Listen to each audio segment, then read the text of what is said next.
welcome back. So now we are going to discuss another concept that is collection classes. So collection classes basically provides us some utility classes that can be used, and some of the utility classes or collection classes that we are going to discuss in this lecture. One out of those is Arraylist class. So this Arraylist class basically allows us to implement a dynamic array.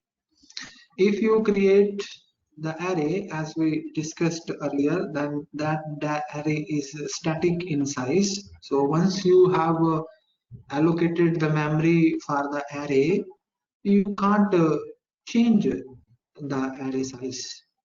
Right? That is the problem with the fundamental array type that we already discussed. But if you implement array using this class, Arraylist collection class, then your array will be dynamic in nature.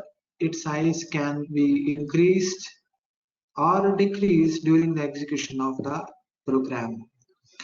This Arraylist class extends the abstract list and implements the list interface. So list interface is also there under the collection interfaces. So this Arraylist is a collection class and the list is a collection interface. So interface, you know that it provides some of the methods declaration that you have to implement if you are implementing that interface. So about interface we have already discussed. So this Arraylist class has one generic form, that is this class Arraylist A. So to this class Arraylist, when you create the Arraylist class object, you need to pass a class reference to it, and that reference will indicate that what kind of array you want to create. For example, if you want to create a string type array, then you will pass to this Arraylist string. That means the array that you are going to create is of type int. Similarly, if you pass the wrapper class character, that means your array list will be of type character. So Arraylist basically this stores the array of objects, we can say, because only the classes can be passed to this. So let's consolidate this point through one example. And example I'm going to show you in Eclipse. So I have already coded some example. One of those I'm going to show you. So I have one package over here, user defined package. I named it collection. So I'm going to show you that.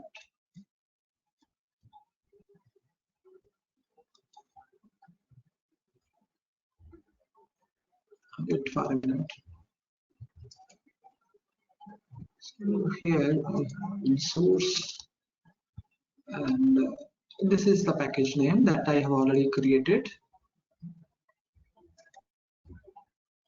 In here we have one program named collection1. So this is the example on collection. So if you notice that, and in this line we are creating object of Arraylist class, and within the angle brackets we have passed to this a string. That means we are going to create a string type Arraylist, and on the right hand side we are creating the object as usual, new, then name of the class, and then string within the bracket. These are basically called generic classes. Generic we haven't studied uh, yet. So generic is where you can pass any type to the class. So here we can pass, for example, to the array list you can pass integer to build a integer type list, double to build a integer type double type array list, long to build a long type array list. So I will show you one or two examples on that to make that clear. So we have created the array list class object over here, and we have instructed through this that we are going to create the string type array list. So when you will check the size of the created list through this method size, it is the method of defined in this array list class. So I'm calling it with the array list class object. So this will give me 0 because I haven't added anything to the array list right now. So then after I want to add some elements to the array. So first I'm going to add C. So here it is a string, and I am using a al.add. So add is a method that is there in array list class, and we are calling it. So as you can look at on my screen in this pop-up window, that this add basically it requires a string type uh, parameter because we have created array list of that string, and it returns boolean type, and that boolean indicates that whether the element is added successfully or not, right? So here we are adding C first, then we are adding A to the list, and we added B, E, B, D, and F. So one by one we are adding. So when you add the element are added at the end automatically. So if you want to add at a specific location, then you have to mention the index as well. For example, in this case, we are calling the overloaded add method. To this method, we are passing first the index where you want to add the element and the element itself. So here we want to add the element at location 1. So earlier this C was at location this and A was at location 1 that we added earlier. Now if you add A to at location 1, this means that this A that was earlier at location 1 will be shifted to the right hand side, or in this case we can say that it will shift it down the line. So this will go to the 2 location, and this will go to 3 location, and so on. So the location of the earlier element starting from one index will be incremented by 1. So I hope you get this point. So A2 will be added in between at location 1, and after that we are checking the size of the array list. So again we are calling the size method. So here, because we have already added 7 elements, so you should get the result 7 over here, the size of the list. Then we are printing AL directly. So whenever you print the array list object directly, there is a method in ArrayList class, an overloaded method toString that will get called automatically, and it will give you uh, a string as a result, and that string will be representing all the elements that are there in the array. So that means you will get a list of all the elements on the screen through this. Then after, we are calling 2 more functions on the array list. One is remove. In this you can directly mention the object that you want to remove. This is the string type data, and corresponding to it there will be a string type object, and one F we have already added over here. So this will this will be removed. So it will automatically check, array list will automatically check where that element is. Right? You just need to pass the element that you want to remove. Arraylist will automatically scan down the line to find that element and will remove that. So here in this case we are passing the string, and corresponding to that, if that object is there on the in the array list, that will get removed. And next line we are calling the remove with the index number 2. So this means we want to remove a second element at second place. So this was at first place, then we added a2 at this was at 0 place, this is at first place, then this will be at second place. So this a will get removed using this. Again we are printing the size, and then more function over here is clear. If you want to remove all the elements from the array list, then you can call the clear method, al.clear. So this will remove all the elements that will be there. And after that, if you check the size of the array list, you will get 0 as a result. And if you print it, you will get nothing on the screen except the pair of square brackets. So let's run it. If you try to run this program, what you will get, see here, initially the size is 0. I have shown you here the size will 0 be 0 if you haven't added anything. This line, this will give you 0. Then after adding 7 elements, if you check the size again, you will get 7. If you print the elements, you will get all the elements here in the form of a string. See here, it has added a2 at first place because this is the 0 place, and 1 will be this. So this is to this line, add 1 a2. After that we remove 2 elements, f2 in the final list, f2 is not there, f is not there. Then the second place element a is not there. This is the second place element, we removed that, that is also not there. So this is about the array list class. So you can use this class to build another type of dynamic arrays. So one thing you should note about this is, earlier its size was 0. So as you keep on adding the elements, the size will be automatically increased. Java will automatically increase the size of the array. So that's why we called it a dynamic array. So you need not allocate the memory explicitly using some method, because this is a dynamic array, and as you keep on adding the elements into the array list, its size will increase automatically. So every time you add the element, the reallocation operation will perform, and that will take some time.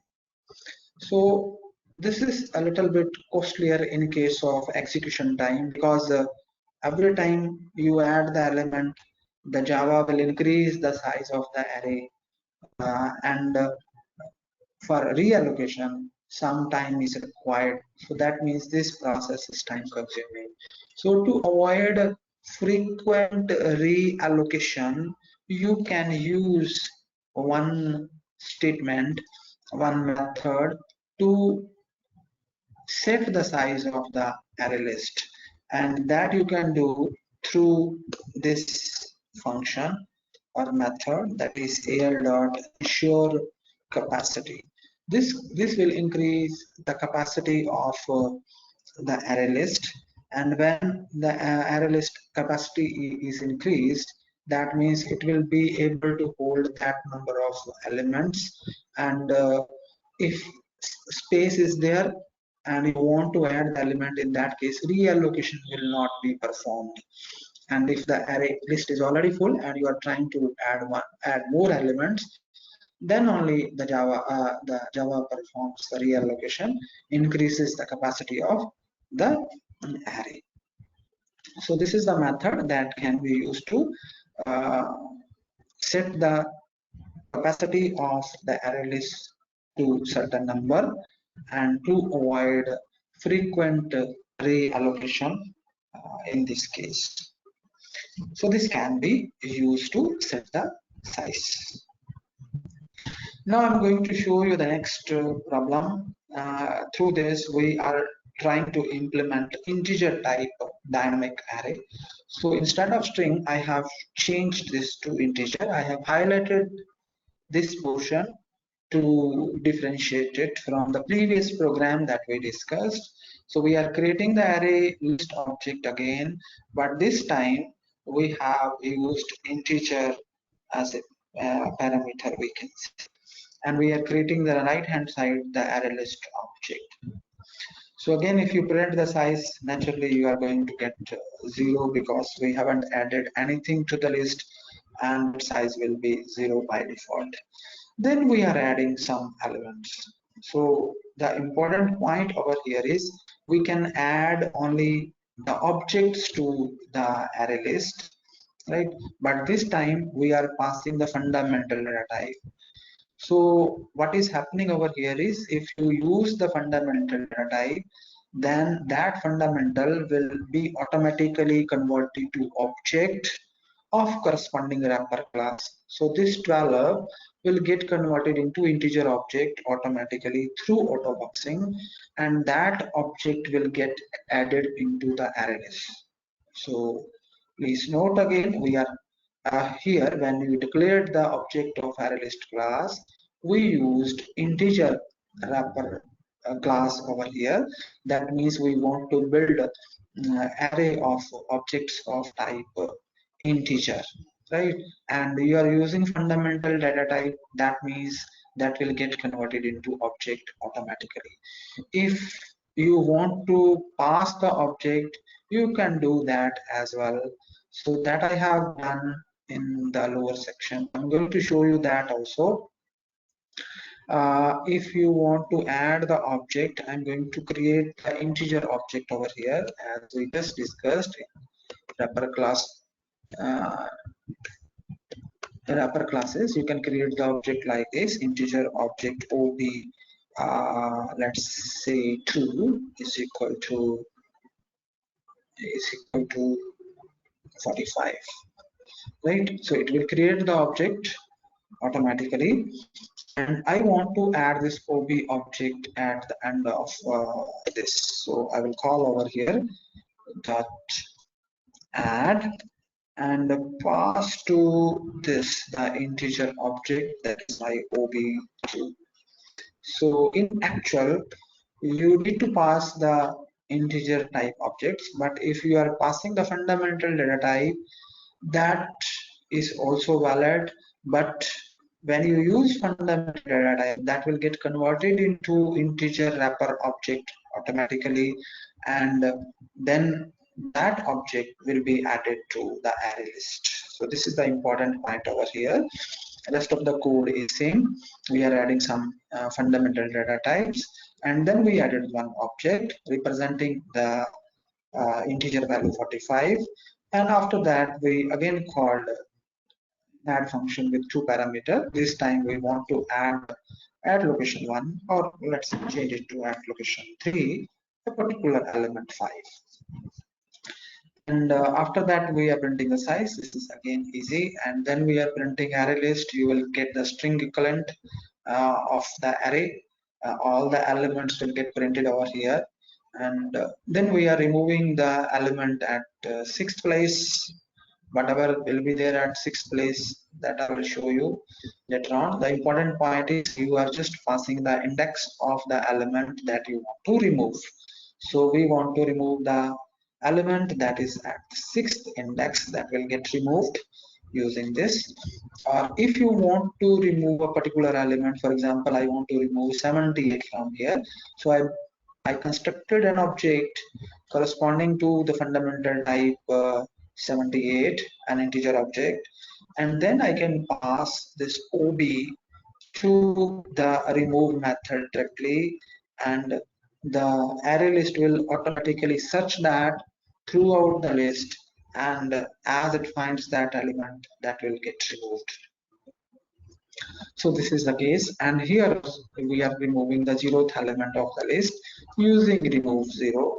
and the rest of the code we have already discussed in the previous program as well. So I'm going to show you, and through the result we will discuss something. So we first created the object. Let me explain it quickly with respect to the code what we discussed. So size is giving us the 0 result. Then we perform 8th addition operation. So 1 2 3 4 5 6, 7th one is this, 8th is this. So size is 8, we are getting that. And then we printed array list, so that is this order. So if you notice that we added at third location 5 through this line. So this 5 is at third index numbers here, 0 1 2 3. So that get added at the 5th location or third location. And important point again is, after that we removed 78. So in the final list 78 is not there, right? That we printed over here. And we removed the 6th element also. So this is the 6th element. If you check at this, third, fourth, fifth, sixth, so 90 is also not there in this list. And we removed 0th element also. So 0 is 12, so 12 is not there in the list as well. So that also gets removed. So I think this is clear to you. So you can use Arraylist to build a dynamic array of any type, wrapper class type, like it can be of integer, double, long, float, right, or any object type, right? It depends. If you want to build array list of user defined data type, user defined class, you can do that as well. But the thing is that you have to pass that class name over here when you create the object. So this is the important point. So uh, if you go to the next slide, here is it. This we discussed already. This array list provides these kinds of constructors. One is without any parameter. This we already discussed. Other is you can pass a collection to it to build a dynamic array object. So you can pass the any collection type to this, and you can build an array list out of that. Or when you create the array list, you can at the creation of the array list, you can set its size through capacity. As we discussed already, if you set the capacity to some value, then the reallocation will not be performed too frequently, and that will save your processing time.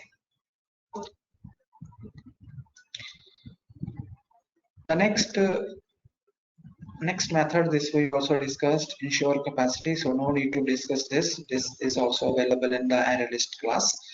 One method that we skip, that we can, if you want to reduce the size of the dynamic array, you can call this method trim to size.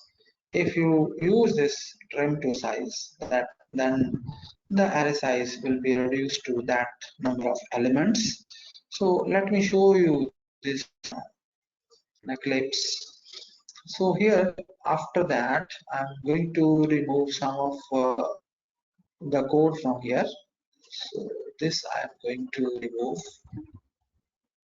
this code till the end of this. Ensure capacity is there. And this I want to remove.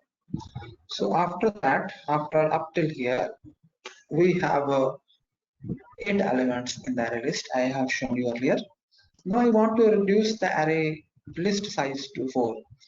So I can do this al dot trim to size. So this is the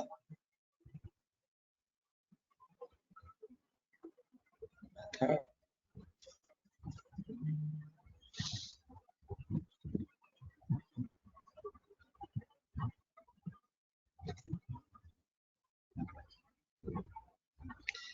So what this will do, trim to size, is if you have set the size to the array list 50. Let's see. Right over here, you set the array list size to 50 when you create it. So that means there is a space for 50 elements. So how many elements we added? 8. So the rest of the space is just a waste, right? Because we added just the 8 element. We don't want to add more elements to it. So now what we want to do is we want to save the space. We want to remove the extra elements space that we set at the time of creating the array list. Then in that case, you can call this method trim to size. So what this will do, you can read its description on the box that is shown over here. The trim the capacity of Arraylist instance to the list current size, because its size is 8, so it will trim the size to 8. So that means that space for the 42 extra elements will be removed after that. So this is the purpose. If you want to space in this case, you can call trim to size method. And I removed the printing line, so you can print it, no problem, using that. Either using this L directly, then you will get the elements, or you can iterate through the array list to print all the elements. You can iterate using the iterator, or because this is of type integer, if you try to iterate it using a for loop, let's check that. Is it for integer in L, and we want to print that system dot out.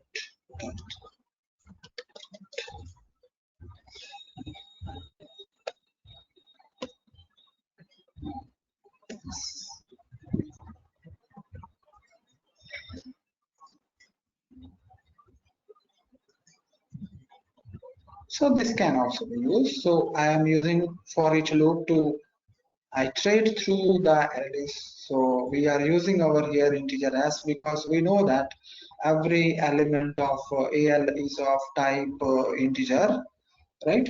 A wrapper class object. So one by one you will get the elements from AL that will be assigned to us, and we are printing our s over here directly.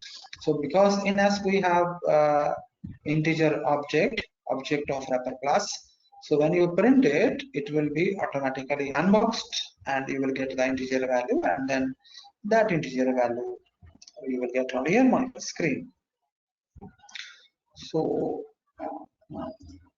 this is the case with the this array list class, right? So if there is any doubt regarding this, you can ask your next topic that we are going to discuss is obtaining an array from array list. So here we want to get the array from an array list. So as I have shown you diagrammatically that when you create the array list, a list of references will be created, and if you want to store whatever is there in the array list into a fundamental array type, then you can call this method toArray. Okay, toArray method is there in the ArrayList class. You can call it, and when you call it, this returns to you the array that is we can say static in size, right? Fundamental array, we discussed that earlier. So why, the first question is why we do so. The thing is that in case of array list, because this is dynamic, and the array size can increase or decrease dynamically, so that means this is a more time consuming. it will take more time when you perform operations on array list, when you add the elements to the array list, or when you remove the elements from the array list. In that case, it's a time complexity is more. So instead of that, if you build an array of fundamental type, not of array list type, in that case the processing will be a little bit faster, because that is a static type array. Its size will not change during the execution, so it takes less time when you perform some operations on the array. So this is the first advantage, why we need to convert a array list into a fundamental array type. Then the second thing might be, if you want to pass an array to a method, and that method doesn't support a collection, it doesn't have a collection type parameter, then it will not be able to accept a array list type. In that case, you can convert it into a fundamental array and pass to the method. Or the next is, you can integrate the collection based code with the legacy code. There you can use that. So I will try to explain these with the help of some examples. So syntax is here on the slide. You can, when you call the array to array method, it will return you array of objects. Or when you call the to array method and pass it a particular array type, then it will return that type of array. So it will be clear when we'll discuss about this through some examples. So I'm going to show you an example corresponding to this ArrayList class, ArrayList method, sorry, to array method of ArrayList class. So here is the example of this. So this is example number 3. So what I have done in this example is, most of the part we have already studied. So we have one ArrayList class object that is created through this line. Then we added 4 elements to it using these 4 lines. And after that, we are printing the elements through this. And here comes the important point. If you want to store the array list into array of type integer, so we are creating the array over here, integer type array. So a integer is a wrapper class. As you know, we are creating the array of integer type, and to it we are allocating the memory, and how many number of elements should be there, that should be equal to the size of the array list. So we are getting the array list size through this code, al.arraylist, and we are passing that to integer. So this line will create array of integer of this size, right? Because we added 4 elements, so this al dot size will give you 4. So that means this ai will be the array of size 4. Then we want to, whatever is there in the array list, the elements that we added, 1 2 3 4, we want to get that into array ia. So we are calling al dot to array, and we are passing it the reference type ai. Ai is a type of integer, so that is, in this, through this we are basically calling the second method that we discussed over here, t type array. We are passing it a t type array, reference to t type array, and it will return a t type array, right? So this is the return type, t type array. So I am passing it array of type integer, so that means its return type will be array of integers, right? Array reference to integer we are passing it, and it will give me the array of type integer, so that we are copying in ai. So al will get the reference, so this will return the array, and that array will be referred by the ia variable.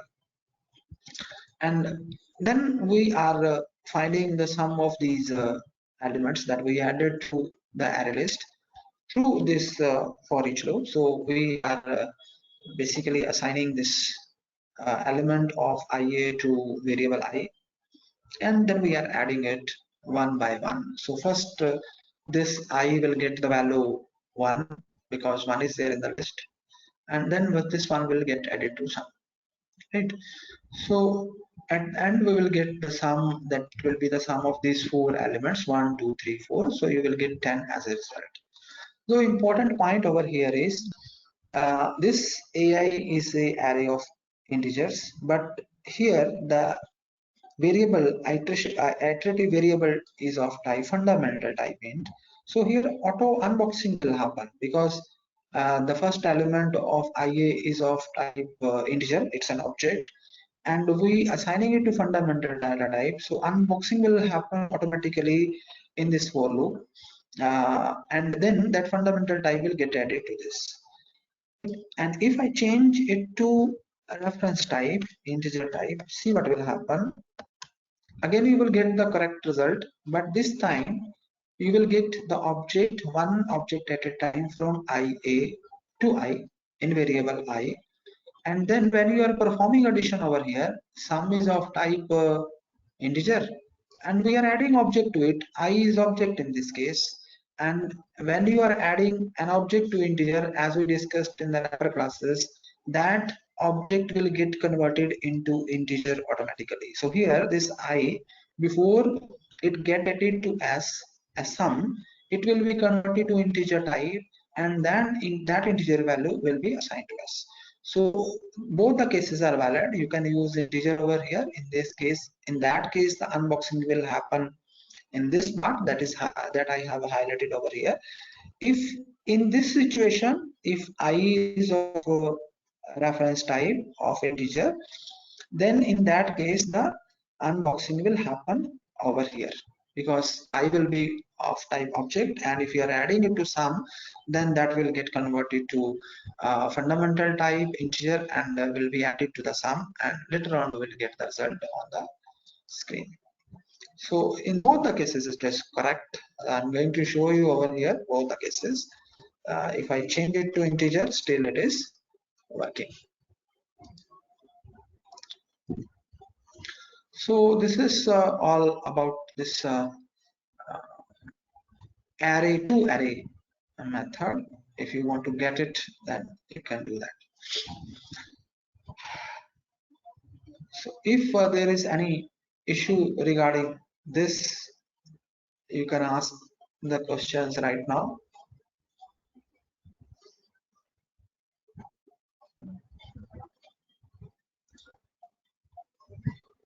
Okay. Class, linked list class. As you know what linked list is, I'm going to repeat it. What is the definition? Very briefly.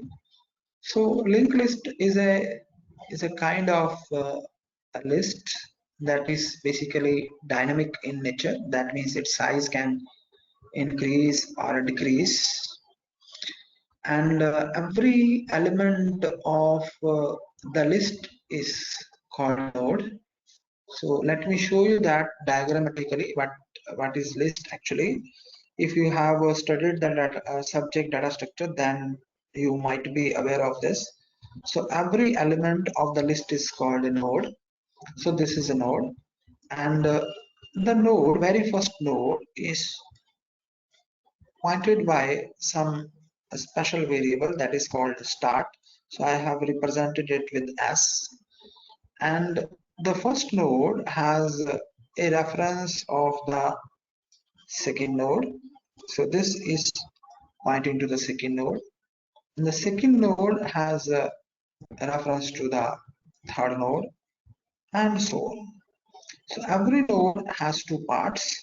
One part is called the information part, where you can store any information, like you can store the numbers, and the second part is called the pointer part, the link part, and that part refers to the next element in the list. So this is a type of linked list, and this linked list is called a singly linked list, where every element has just the reference of the next element. Another kind of list is called two-way list. So this is a one-way list that I have shown over here. In case of two-way list, every element of the list, that is node, has reference to the next element and the reference to the previous element. If I show you that over here diagrammatically, in that case, every node of the list will have three parts. One will be the information part, and the other two will be the pointer part. So I'm not going to explain it in much detail. So this is the forward pointer. It is referring to the next element. And this is the backward pointer. It is referring to the previous element.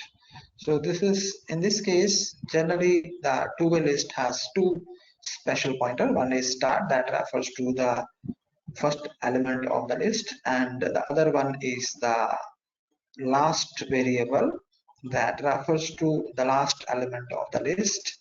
The first node has, this is the information part, let's say 12, this is that 6. The first node has a backward pointer null, that means after, before it there is a no node, and the last node has the forward pointer null, that means there is no node after it, and this pointer is basically has reference to the previous node. So this is a backward pointer. I'm going to correct it with let me check it. So this is not there, right? This part is, let me correct the diagram. So this is a forward pointer, it's null, means after that there is no node, and the backward pointer of the first node is null, that means before this there is no node. So these are the two examples of linked list. One is the singly linked list, other is the doubly linked list. So in this case, linked list class basically extends the abstract sequential list and implements three interfaces: list, DQ, and queue. I hope you are aware of these things, queue and DQ. A queue is a data structure of type FIFO, first in, first out list, where you add the element that is added first will be removed first. And DQ is a kind of queue where the insertion and deletions can take place at the both hand. But in case of queue, the insertion can take place at one end, that is called the rear end, and deletion can take place at the other end, that is called the front end. So you can uh, go into detail of this by reading any of the data structure book. So because this is not the part of our Java course, so we are not going to discuss about queue and DQ in much detail. So when you create the linked list, you can use this class constructor linked list, and here E, as we mentioned earlier, specifies the type of objects that the list will hold. As we discussed in the previous example, in case of array, we can build the array list from string type objects, or we can build the array list from integer type objects. So similarly, we can build the linked list from any type of object. So these are the constructors that I have listed over here. You can create the linked list using a constructor without parameters, or you can pass it a collection to build the linked list from a collection. So some of the methods that are provided by the linked list are discussed on this slide. So for example, over here, if you want to add the element in the linked list in the beginning, you can use this method add first, right? Or if you want to add the element at the end of the linked list, you can use this method add last. Or you can if you want to retrieve the first element, you can use this get first.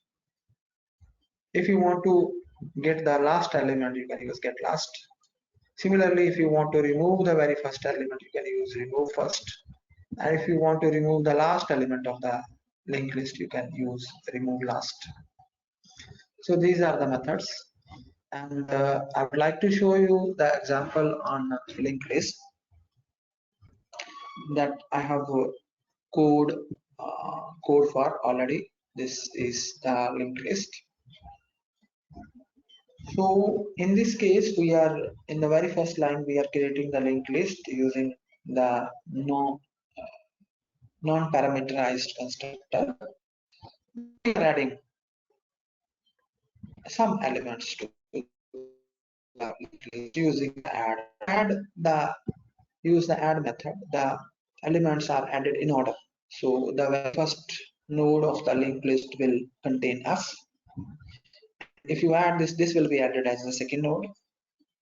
In that we will have V. This will be added as a third node. This will be added as a fourth node, and so on. If you want to add at the end of the list, or if you want to add the first node, because this is the first node actually, and if you want to add a node before the first list, you can use this add first. That means it will be added before F.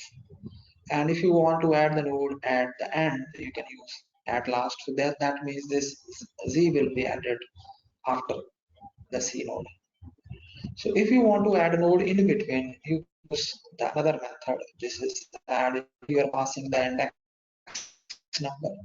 So this A2 node will be added as a first node of the linked list. So here we are adding the node in between, right? So this will be added at one place. The first one is the node number 0. The next one is node number 1. So that means this will be added at the first place. Then we are printing the linked list. If you are going to print it directly, then as we discussed earlier, toString method is there. That will give you the string equivalent of what is there in the nodes of the linked list. So that will get printed if you print the reference to the linked list directly. If you want to remove a particular node of the linked list, you can call the remove method with the item. So here F, a node containing F will be deleted, right? So F is here, so F will be deleted through this. If you want to remove the node based on its index number, then you can use directly the index number as well. So here 2 is the index number. So node at second index will be deleted. That I will show you when I will run this program. And after the removal, we are getting the result again through this line. So we are printing the reference to the linked list object directly. Again, we will get all the elements. After that, we are calling the remove first. So let me run this program first, then I will show you step by step. So this is the operation after adding all the lines. So here, the very first printout statement will give you this output. Then we are calling ll dot remove f. So f will be removed. So this will be removed from here, this one. And then we are removing the second. After removal of this is 0, 1. This will become the 2. So this b will be removed. So this case is this. And then we are printing after removing these two. So this is the result after removal of f and b. After that we are removing first. So a will be removed from this. And we are removing the last, that means z will be removed from this. So a and z will be removed. We are printing the result again. So in the next result, we don't have a and z because we removed these two. Then we are getting the second element. So if you get the second element, this is basically 0, 1, 2, right? So you should get E as a result from here. So this is giving you E. Then we are changing the second element. So you can get the element using the get method, or if you want to set the value of a particular element, you can call the set method. So we are setting the second element to some new value. So here value is where we get in the last step, that is E. We are adding it E changed. So that is the new value, and that we want to store at location number 7. Location number 2, sorry. So if you want to change the information part that is contained in the particular node of the linked list, then you can call the set method. If you just want to read that node information part, then you can call the get method. So this is the meaning of that. Then we are printing the linked list again. So after that we are getting this result. So this is the outcome of the linked list class. So how you can. So one of you asked a doubt about hash set class in the morning. So I asked her to wait for some time. Now we are going to discuss that concept, that is hash set class.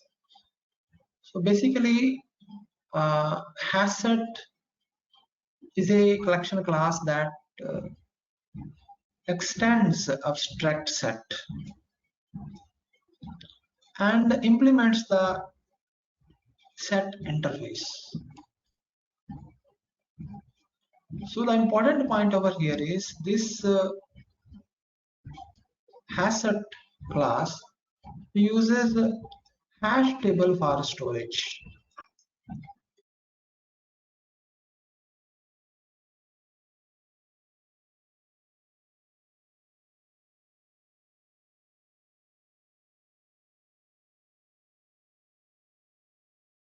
It is using hash table for storage. Now first of all, we'll discuss what is hash table and what is the benefit of using this hash set class. Actually, there is a concept that is called hashing. So hashing is what does it mean? I'm going to explain that first, and then we will discuss what is the benefit of this, right? I have one array, and in this array I want to store some elements using hashing. So in case of hashing, we create a hash code from the key. For example, I want to store employees detail in a table, and every employee has an employee number. So employee number of the employee is basically a key. We can call it a hash key.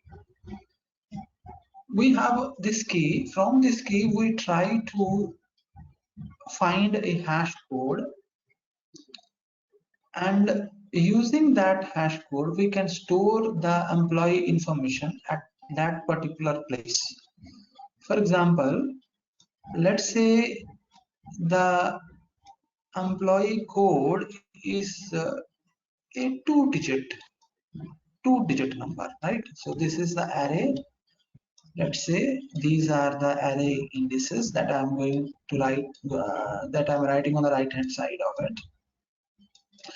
And this array, let's say, has this array has size 100, right? So the last index will be 99, and my employee ID is let's say it's a 4-digit number. Fine, instead of 2-digit, it's a 4-digit number. So this is my employee code. Where should I store it? For that, some hashing technique is used. One of those is called folding.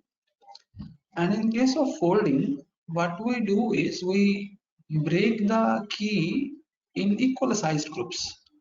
If I break this key, 4-digit key, into equal size group, let's say group size is 2.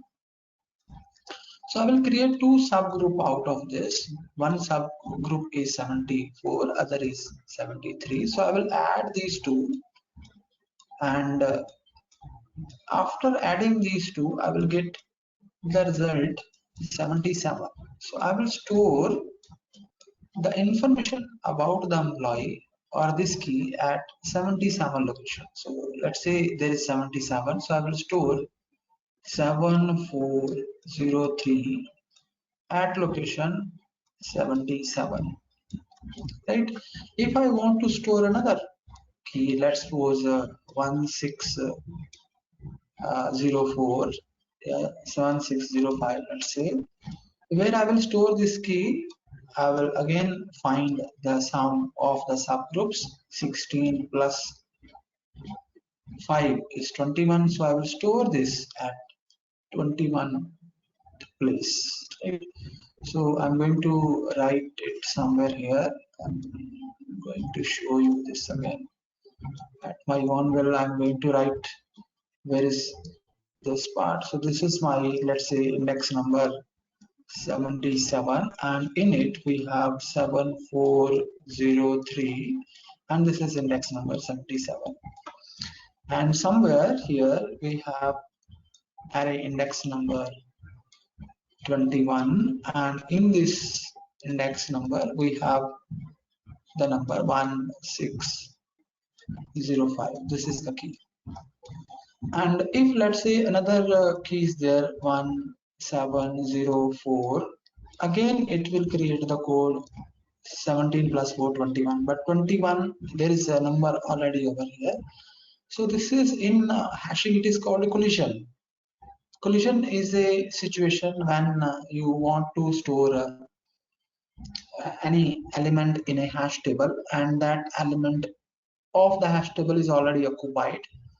So then that we use some technique that is called probing, and we store in that case certain probing cases are there. One is called linear prob, then one is there called quadratic prob.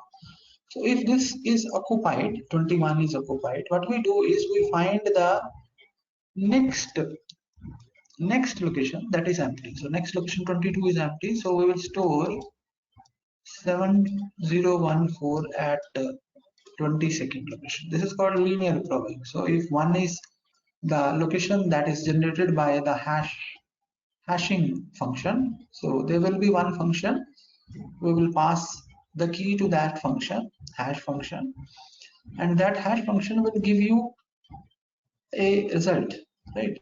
And that result will be used as a location of the array to store the element. So this is the case of hash. So as you can observe, if you are adding the elements in the hash, they are not stored in the same order. For example, I added first 7403, then I added 1605, then I added 1704, but these are stored in this order. First it is storing 1605, then it has stored 1704, then it has stored 7403. So the order of the elements that you add, that will not remain the same. This is the problem with hash set.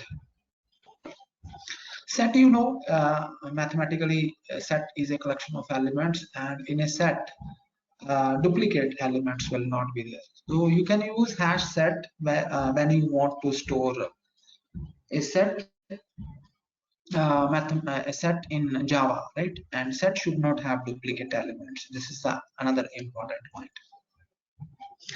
So how we can use it, I'm going to show you that through example. But before that, these are some of the constructors that are supported by the hash set class. You can create a hash set class with size 0 using the first, and then we can create a hash set class with some capacity with this line, or you can create a hash set object from some collection using this, or you can use a hash set with some fill ratio. So this is the important part that I am going to explain over here. Fill ratio, what is the meaning of this? Actually, this hash set is dynamic in nature. So as you keep on adding elements, its size will increase automatically. So Java will perform reallocations automatically. So when should Java perform reallocation? the first condition is when the size of the hash set becomes full, it should reallocate the space for the more elements. This is one case. Other, we can say that when the hash set has filled to 75% of its capacity. So if its capacity is of 100 elements, if 75 elements are already added, and if you try to add the 76th element, then the Java will increase its size, right, automatically from 100 to some other size, so that its fill ratio remain 75. So if you specify fill ratio 75, that means when your hash set is filled to 75% of its capacity, then the Java will perform reallocation to increase the size of the hash set. So this is the meaning of fill ratio. Next, this point I have already explained to you. When you add the elements to the hash set, the order of the elements, it will not remain the same, right? As I have showed to you through an example diagrammatically. If you want that this order should be maintained, if you add some element, you should be able to retrieve the elements in the same order. Then what should we do? That we will discuss in the coming slides, right? So I'm going to show you now the example on this hash set on Eclipse. So here I have one more example, that is collection 5, and in this I have created an object of hash set class using this. Then we are adding some elements over here: beta, alpha, beta, gamma, psi, and omega. And after that we printed it. So if you try to check, you will notice that the order that you will get is not the same in the order you added. You added in this order beta, alpha, eta. So but the result you are getting is different. The reason behind that is when you add the elements to the hash table, a location where that element will be added is decided from the key that you want to add, and based on that it adds. So Java automatically implements hashing. So I gave you one example. There are many methods of hashing. One we discussed is divide the key into groups and then add that. Many more methods are there. Then if a collision occurs, if the element is there at the location, how that will be resolved. There are many methods for that also. For that you have to refer to any data structure book for better understanding. But that is not part of our Java curriculum, so I'm not going to explain that in more detail. So this is the case. If I try to add the duplicate item, that will not be added. As we discussed already, that hash in hash set, you can store the unique elements only. So if I try to add beta again, that will not be added. So let me check this whether it shows us that the two beta elements are not. So here I have added beta twice, but it has added only one. When you will get the list, it will show you only one instance of that. Right, this is the important point. Now next is this is about the same elements. If you where you can use has the same a list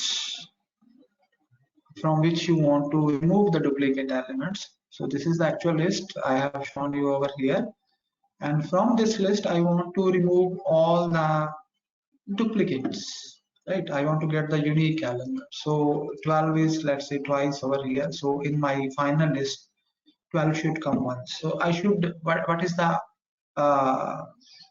way of doing this is just store these elements one at a time into the hash set, and in the hash set what you will get is the unique list of elements. So I'm iterating through this array using this loop. I'm adding element by element into the hash set, and when I will print the hash set, I will get unique list of elements.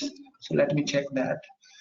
So this is a unique list of elements, although the order is not the same, because this is what we already discussed. If you use hash set, you will get a set out of that. The elements will be unique, but the order will not be maintained.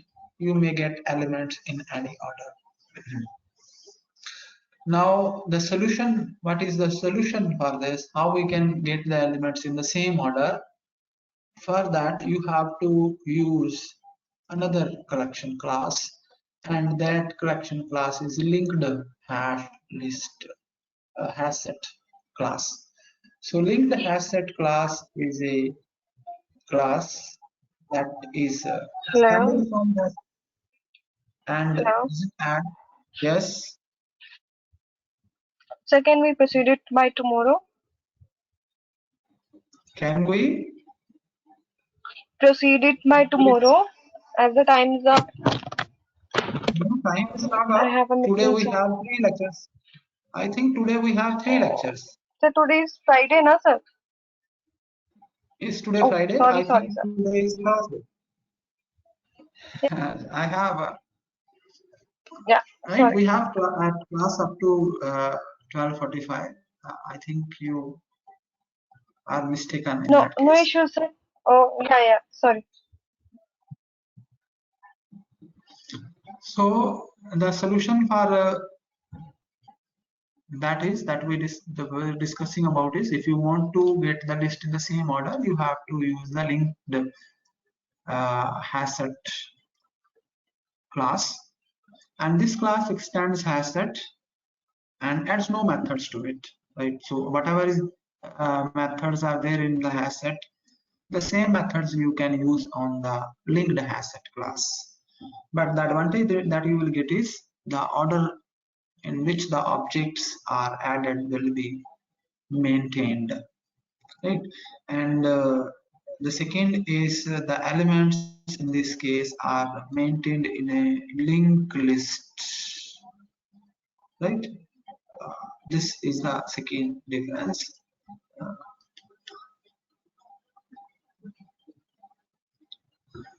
so on this, I have another example that I'm going to show you.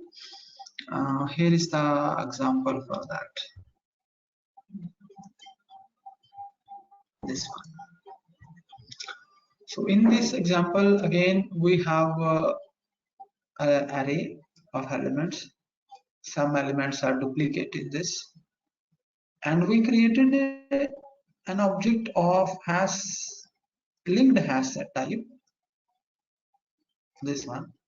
And again, as we discussed in the previous example, in case of hash set, we are adding one element at a time into the linked hash set using this add method. And when you try to print it, the hash set, linked hash set, you will get that list in sorted order. Let's do this. So see here, we added first 12, so 12 is there, 34 is there, then 89, and 23 is there. Again, this item is duplicate, so this is not added, so 89 is not there. Then 12 is duplicate, 56 is there, right? Then 34 duplicate item, so this is not added.